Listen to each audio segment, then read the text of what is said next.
ಇನ್ನು ಮಂಡ್ಯ ಸಂಸದೆ ಸುಮಲತಾಗೆ ಆಪ್ತನೇ ಇದೀಗ ಶಾಕ್ ಕೊಟ್ಟಿದ್ದಾರೆ. ತಮ್ಮ ಆಪ್ತ ಮುಖಂಡ ಇದೀಗ ಸಂಸದೆ ಸುಮಲತಾಗೆ ಶಾಕ್ ಕೊಟ್ಟಿದ್ದಾರೆ. ಸಂಸದೆ ಕರೆದಂತಹ ಸಭೆಗೆ ಗೈರಾಗಿದ್ರು. ಸುಮಲತಾ ಅವರು ಕರೆದಿದ್ದಂತಹ ಸಭೆಯಲ್ಲಿ ಆ ನಾಯಕ ಗೈರಾಗಿದ್ರು. ಆದರೆ ಮೈತ್ರಿ ಪಕ್ಷಗಳ ಸಭೆಗೆ ಹಾಜರಾಗಿದ್ದಾರೆ.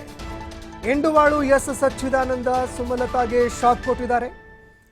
ಇನ್ನು ದೋಸ್ತಿ ಪಾಳಯದಲ್ಲಿ ಏಕಾಏಕಿ ಪ್ರತ್ಯಕ್ಷರಾಗಿದ್ದಾರೆ ಸುಮಲತಾ ಆಪ್ತ ಸಚ್ಚಿದಾನಂದ.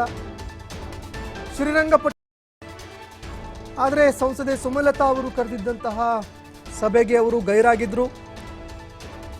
ಇನ್ನು ಸುಮಲತಾ ಮಾತ್ರವಲ್ಲದೆ ಅಂಬರೀಷ್ಗೂ ಕೂಡ ಅತ್ಯಾಪ್ತರಾಗಿದ್ದಂತಹ ಸಚ್ಚಿದಾನಂದ ಸಂಸದೆ ಸುಮಲತಾಗೆ ಶಾಕ್ ಕೊಟ್ಟಿದ್ದಾರೆ.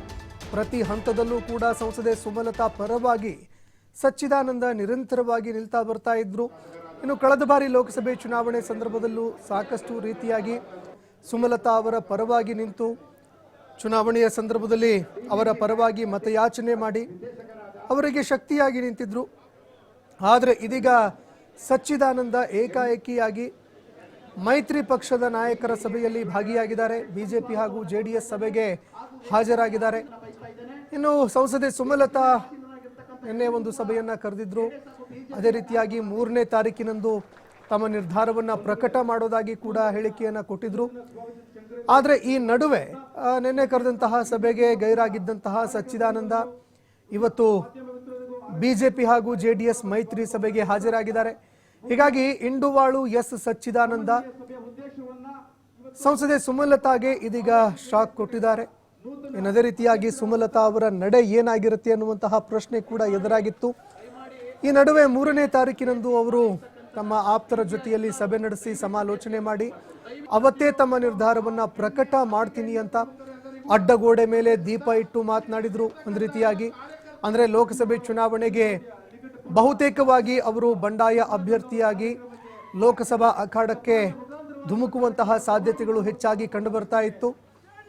ಆದರೆ ಇದೀಗ ಅವರ ಅತ್ಯಾಪ್ತರಲ್ಲಿ ಗುರುತಿಸಿಕೊಂಡಿದ್ದಂತಹ ಇಂಡುವಾಳು ಎಸ್ ಸಚ್ಚಿದಾನಂದ ಅವರಿಗೆ ಬಿಗ್ ಶಾಕ್ ಕೊಟ್ಟಿದ್ದಾರೆ. ಅವರು ಕರೆದಿದ್ದಂತಹ ಸಭೆಗೆ ಗೈರಾಗಿದ್ರು ಸಚ್ಚಿದಾನಂದ. ಆದರೆ ಈಗ ಏಕಾಏಕಿ ದಿಢೀರನೆ ಬಿಜೆಪಿ ಹಾಗೂ ಜೆಡಿಎಸ್ನ ಒಂದು ಸಭೆಯಲ್ಲಿ ಹಾಜರಾಗಿದ್ದಾರೆ, ಪ್ರತ್ಯಕ್ಷ ಆಗಿದ್ದಾರೆ. ಹೀಗಾಗಿ ಒಂದೆಡೆ ನೋಡಿದಾಗ ಎಲ್ಲೋ ಒಂದೆಡೆ ಅವರ ಆಪ್ತರು ಕೂಡ ದೂರ ಸರಿತಾ ಇದ್ದಾರಾ ಅನ್ನುವಂತಹ ಒಂದು ಅನುಮಾನ ಕೂಡ ಈಗ ಮೂಡೋದಕ್ಕೆ ಶುರುವಾಗಿದೆ. ಈ ನಡುವೆ ಸುಮಲತಾ ಅವರ ನಡೆ ಏನು, ಸುಮಲತಾ ಅವರ ನಡೆ ಏನಾಗಿರುತ್ತೆ ಅನ್ನುವಂತಹ ಪ್ರಶ್ನೆ ಈವರೆಗೂ ಕಾಡ್ತಾ ಇದೆ. 3ನೇ ತಾರೀಕಿನವರೆಗೂ ನಾವೆಲ್ಲರೂ ಕೂಡ ಕಾಯಲೇಬೇಕಾಗಿದೆ. ಇನ್ನದೇ ರೀತಿಯಾಗಿ ಇಂಡುವಾಳು ಸಚ್ಚಿದಾನಂದ ಇದಕ್ಕೆ ಸಂಬಂಧಪಟ್ಟಂತೆ ಯಾವ ರೀತಿಯಾಗಿ ಸ್ಪಷ್ಟೀಕರಣ ಕೊಡ್ತಾರೆ ಕಾದ್ ನೋಡ್ಬೇಕಾಗುತ್ತೆ. ವೇದಿಕೆ ಮೇಲೆ ಆಸೀನರಾಗಿರ್ತಕ್ಕಂಥ